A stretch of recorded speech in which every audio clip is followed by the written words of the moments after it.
എങ്ങനെയാണ് ജനങ്ങൾക്ക് കിട്ടേണ്ടത് കിട്ടാത്ത അവസ്ഥയാക്കുന്നത്? അത് ആശാ വർക്കർമാരുടെ കാര്യത്തിലായാലും ശരി തന്നെ. PMAY, പ്രധാനമന്ത്രി ആവാസ് യോജന, ഞാൻ ഇന്ന് കാലത്തും പറഞ്ഞ വിഷയമാണ്. ഒരുപക്ഷെ പത്രക്കാർക്ക് പോലും അതൊന്നെടുത്ത് ഒന്ന് കത്തിച്ചു വിടുന്നതിന് വേറെ പലതും അറ്റവും വാലും എല്ലാം മുറിച്ചെടുത്ത് കൊടുത്തിട്ട് തന്നെ ഇല്ലാതാക്കാൻ ശ്രമിക്കും. പ്രധാനമന്ത്രി ആവാസ് യോജനയെ സംബന്ധിച്ച് ശീതകാല സമ്മേളനം കഴിഞ്ഞ് ഡിസംബർ മാസത്തിൽ ഞാൻ പ്രത്യേക ക്ഷണിതാവായിരുന്നു ആ യോഗത്തിൽ.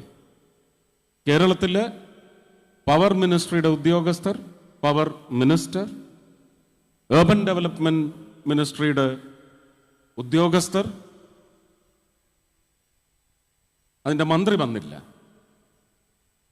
ഇവരെല്ലാം ഒരു അവലോകന യോഗത്തിൽ വന്ന് പങ്കെടുത്തപ്പോൾ പ്രധാനമന്ത്രി ആവാസ് യോജനയെ സംബന്ധിച്ച്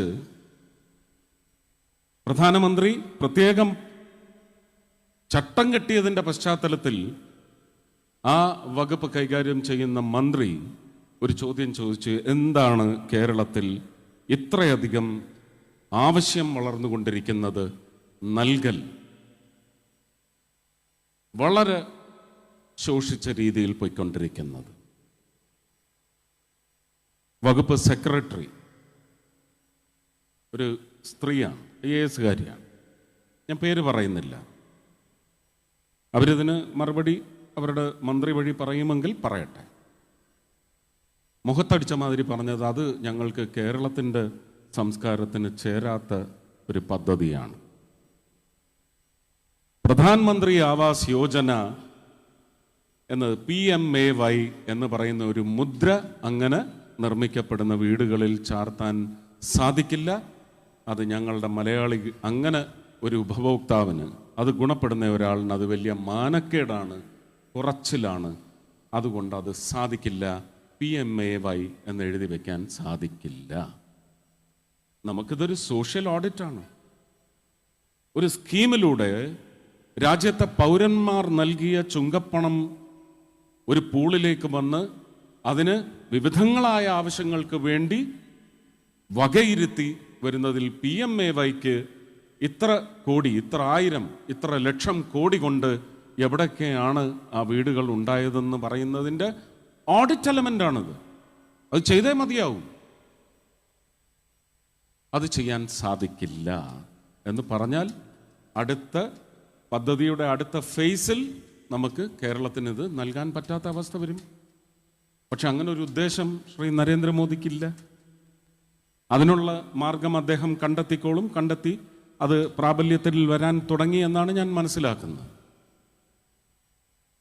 അപ്പം ഞാൻ അന്നേരം നമുക്കതിപ്പോൾ ഇവിടെ പറഞ്ഞാൽ ഇത്തിരി രാഷ്ട്രീയമായി പോകും. അത് വേണ്ടെന്നാണ് ഞാൻ വിചാരിക്കുന്നത്. അത് ആ ചോദ്യം ചോദിച്ചതിന് അവർക്കൊന്ന് ചൂളിപ്പോവുകയല്ലാതെ ഒന്നും മറുപടി നൽകാൻ സാധിച്ചില്ല.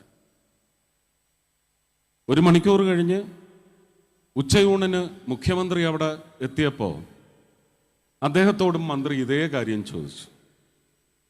അപ്പോൾ ബഹുമാനീയനായ മുഖ്യമന്ത്രി, അല്ല, അത് ഇവിടെ നടക്കില്ല, അത് എൻ്റെ ജനങ്ങൾക്കത് വലിയ കുറച്ചിലാണ്, അത് നമുക്ക് വേണ്ട. അപ്പം ഞാൻ ചോദിച്ച ആ ചോദ്യം, വകുപ്പ് സെക്രട്ടറിയോട് ചോദിച്ച അതേ ചോദ്യം ഞാൻ അദ്ദേഹത്തോട് ചോദിച്ചു. ഞാൻ വിചാരിച്ചത് അദ്ദേഹം പൊട്ടിത്തെറിക്കുമെന്നാണ്.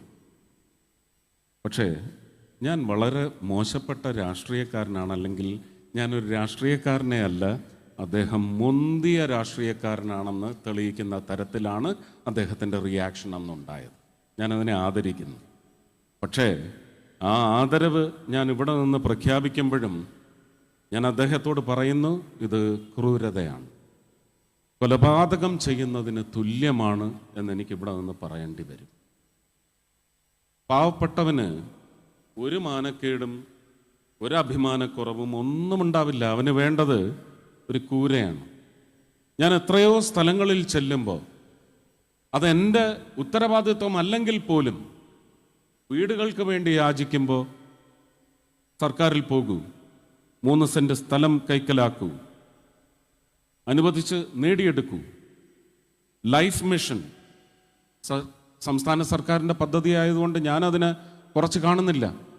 Life mission, PMAY Awas Yojana, ഇതുവഴി നിങ്ങൾക്ക് വീട് കിട്ടും. ഇല്ല, അതൊന്നും നടക്കത്തില്ല. സാറിങ്ങിത എന്ന് പറയുന്നവർക്ക് അങ്ങനെ ചോദിക്കണമെങ്കിൽ അഭിമാനക്കുറവ് വേണ്ടേ? ഒരാളുടെ കാര്യത്തിൽ പോലും അതുണ്ടായിട്ടില്ല. അവർ 10 പേര് കേൾക്കെയാണ് ആ ഒരു അഭ്യർത്ഥന മുന്നോട്ട് വയ്ക്കുന്നത്. ഇപ്പോൾ ഭാരതീയ ജനതാ പാർട്ടി ഈ ഇലക്ഷൻ്റെ ബഹളം കഴിഞ്ഞാൽ പുതിയ ക്യാമ്പയിനിലേക്ക് പോവുകയാണ്. ഞങ്ങൾക്ക് ഒരു കുറച്ചിലുമില്ല, ഞങ്ങൾക്ക് കൂര വേണം, ആ കൂര തരൂ നരേന്ദ്രമോദി എന്ന് പറയുന്ന ക്യാമ്പയിനിലേക്കാണ് ഭാരതീയ ജനതാ പാർട്ടി NDA സഖ്യം ഈ ഇലക്ഷൻ കഴിഞ്ഞാൽ പോകുന്നത്. അതിന് ശക്തി പ്രാപിക്കുമ്പോൾ ഈ കുറച്ചിലിൻ്റെ കാര്യം പറഞ്ഞ നേതാക്കൾക്കൊക്കെ പിന്നെ എവിടെ പോയി മാനക്കേടിൻ്റെ പേരിൽ പോയി ഓടി ഒളിക്കേണ്ടി വരുമെന്ന് അതിനുള്ള സങ്കേതങ്ങൾ അവർ കണ്ടെത്തേണ്ടി വരും. അപ്പം ഇങ്ങനെയുള്ള കാര്യങ്ങളാണ്. തൃശ്ശൂരിൽ എന്തെങ്കിലുമല്ല, ഒരുപാട് കാര്യങ്ങൾ ചെയ്യാനുണ്ട്. അവിടുത്തെ ജനങ്ങൾ ആവശ്യപ്പെട്ടതല്ല.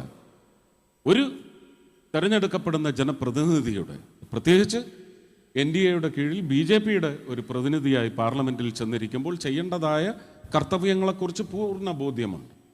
പക്ഷേ ഈ കോഓപ്പറേറ്റീവ് ഫെഡറലിസം എന്ന് പറയുന്നത് ചില സമയത്ത് അങ്ങ് പിശാചായി മാറും.